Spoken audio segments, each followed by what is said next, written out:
अच्छा sir, winter 2022 का एक और सवाल हम देख लेते हैं जिसके अंदर उसने कोड ऑफ एथिक्स के रिलेटेड कुछ चीज़ें पूछी थी। बट मैं आपको ये बता दूं कि उसने इस सवाल के अंदर हालांकि 15 नंबर का सवाल पूछा है, 15 मार्क्स का। और उसने कोई इंतहाई जेनरिक चीज़ें पूछी थी। जेनरिक चीज़ें मतलब एक तो होता है ना कि हम स्पेसिफिक केसेस किए हुए हैं कोड ऑफ एथिक्स के अंदर कि कॉन्फ्लिक्ट ऑफ इंटरेस्ट वाले XYZ मर्जर एक्विजिशन, ये सारी चीज़ें कि भाई स्टाफ हमारा है वहाँ पे लोन हो चुका है, यानी हमने वहाँ पे अपना स्टाफ भेजा हुआ है, वहाँ का बंदा यहाँ आ जाए, यहाँ का बंदा वहाँ चला जाए। और sir taxation services, valuation services, सारी चीज़ें उसको साइड में रख के उसने बहुत ही एक जेनरिक सवाल पूछा। अब आए देखते हैं कि उस जेनरिक सवाल को देखते हुए हमें लिखना क्या था, पहली चीज़। और थीम अभी भी वही है, कोड ऑफ एथिक्स के सवाल की थीम अभी भी वही है कि आपने सबसे पहले सिचुएशन को पिक करना है और आपने बताना है कि सिचुएशन से आपके ऊपर कौन सा थ्रेट अराइज होता है और आपका कौन सा principle of code of ethics उससे इम्पेयर होता है। जिसमें हमने सीखा था कि integrity, objectivity, professional competence and due care, confidentiality और प्रोफेशनल बिहेवियर। तो अभी सीन भी वही है, सही है जी, लिखना वैसे ही है, पर इसमें बहुत ही जेनरिक चीज़ पूछी थी उसने, कोई स्पेसिफिक केस नहीं पूछा था।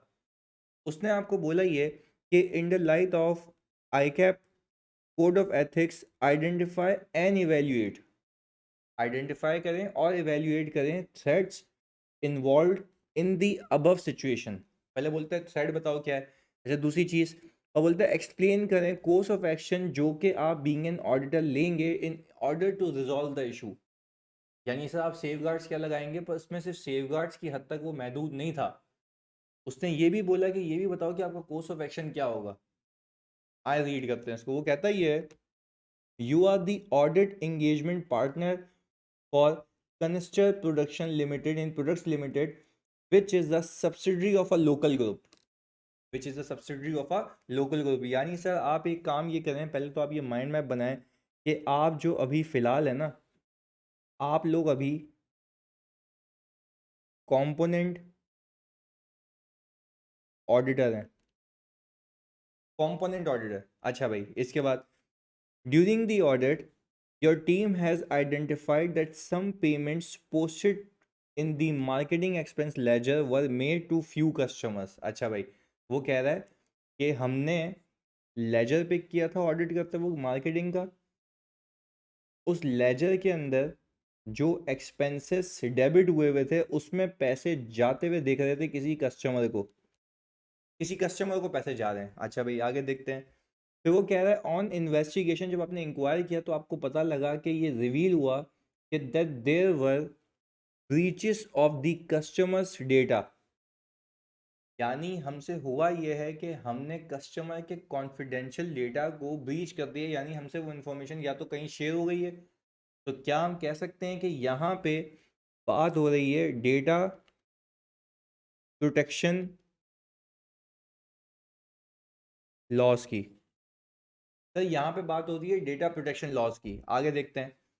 अच्छा भाई, which was in non compliance with the requirements of the confidentiality agreement. यानी हमने कॉन्फिडेंशियलिटी एग्रीमेंट साइन किया हुआ था, हमने मतलब मैनेजमेंट ने, कंपनी ने, और वो कॉन्फिडेंशियलिटी एग्रीमेंट ब्रीच हो गया क्योंकि जाहिर सी बात है कि इंफॉर्मेशन इनसे शेयर हो चुकी है। पर अभी तक मंतक क्या है, अभी तक मंतक ये है कि मैं एक कॉम्पोनेंट ऑडिटर हूँ, किसी सब्सिडरी का ऑडिट कर रहा हूँ, उसका पेरेंट कोई और है।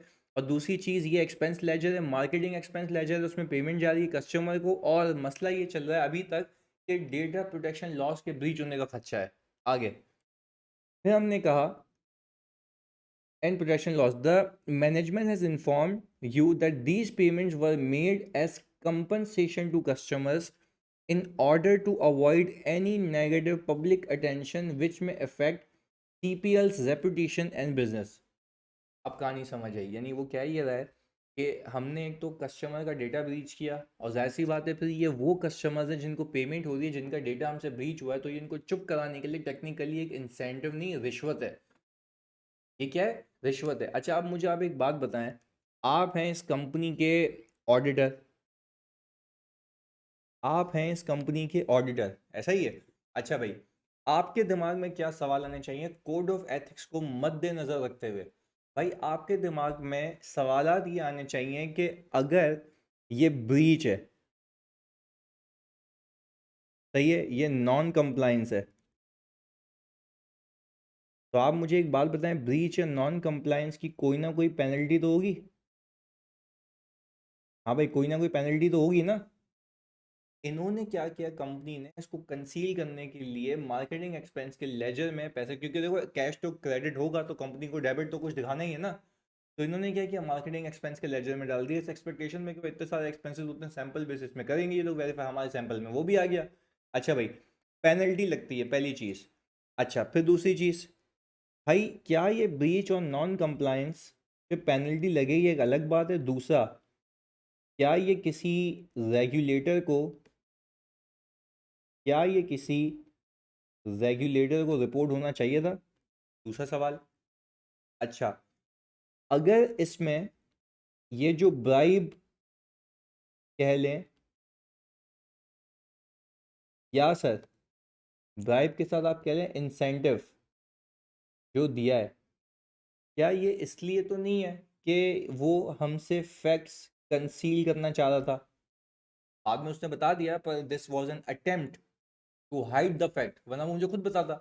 तो आप मुझे एक बात बताएं, अगर ये चीज़ें अगर ये चीज़ें मैं कंसिडर करूं कि अगर मुझे रेगुलेटर को बतानी है, रेगुलेटर को, और अगर मैं ना बताऊं, रेगुलेटर को ना बताऊं, या नॉलेज में ना लेके आऊं, तो क्या आप इस बात पे यकीन रखते हैं कि रेगुलेटर को ना बताना, आप प्रोफेशनली बिहेव नहीं कर रहे। मतलब मैं कोड ऑफ एथिक्स को कनेक्ट कर रहा हूँ यहाँ पे, आप प्रोफेशनली बिहेव नहीं कर रहे क्योंकि आप ऐसा काम करने जा रहे हैं जो कि आपके प्रोफेशन को डिसक्रेडिट करेगा। डिसक्रेडिट का मतलब ये है कि नाम पे धब्बा लगेगा।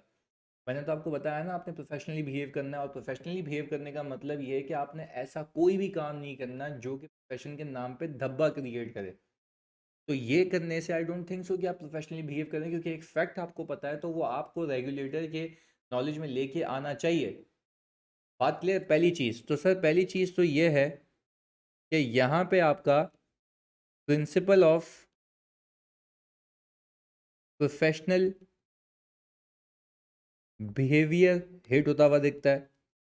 अच्छा, फिर आपके भेजे में ये बात आएगी कि भाई अगर ये मैं लेट से नहीं भी बताऊं तो आप क्यों नहीं बताएंगे, क्यों? क्योंकि आपका रिस्क होगा, रिस्क ऑफ लूजिंग क्लाइंट। तो रिस्क ऑफ लूजिंग क्लाइंट से आपका क्या रिस्क निकलता है भाई? आपका निकलता है sir self interest set.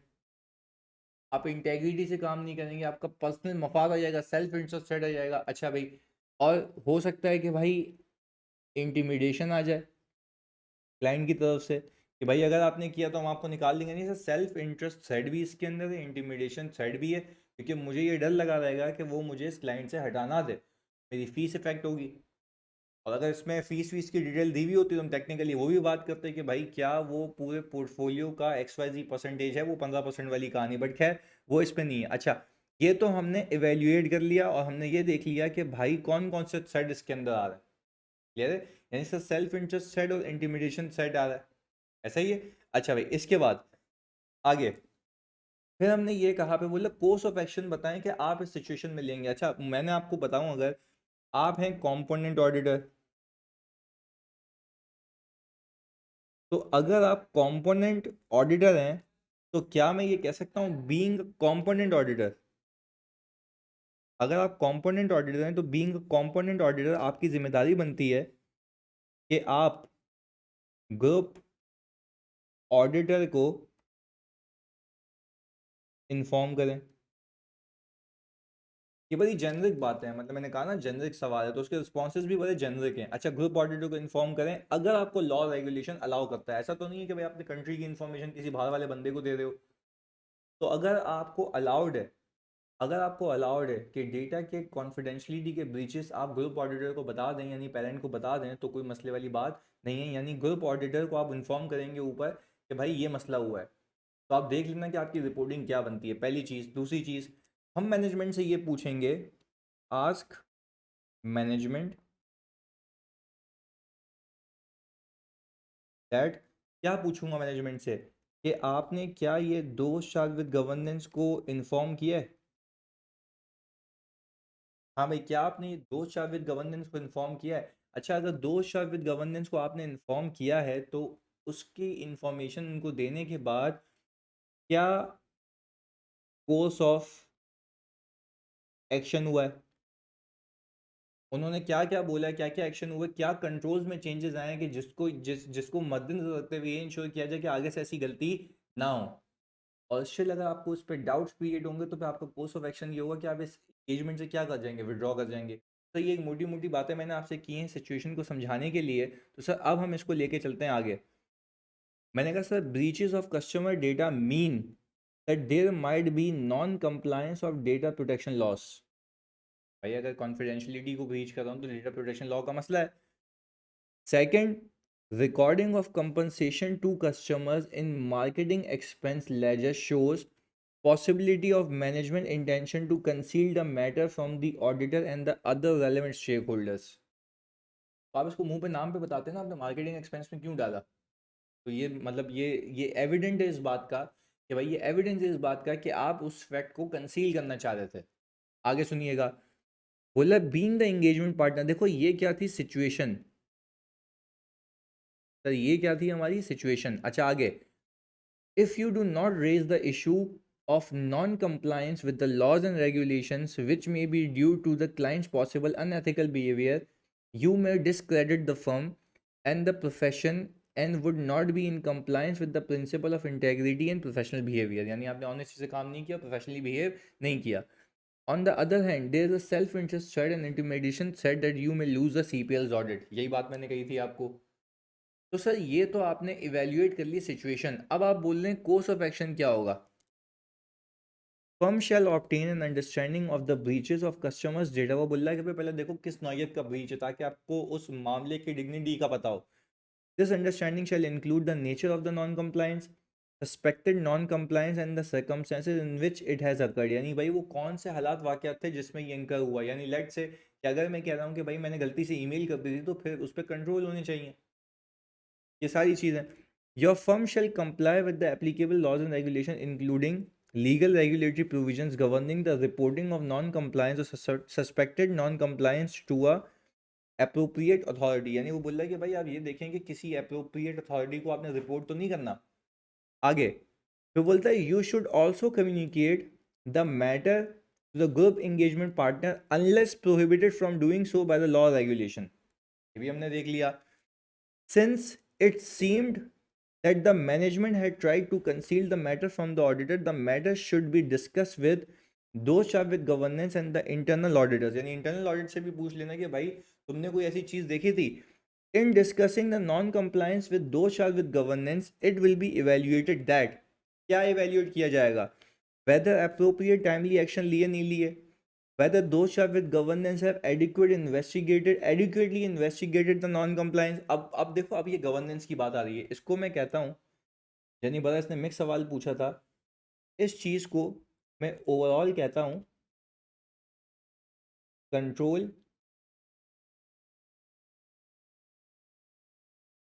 Environment.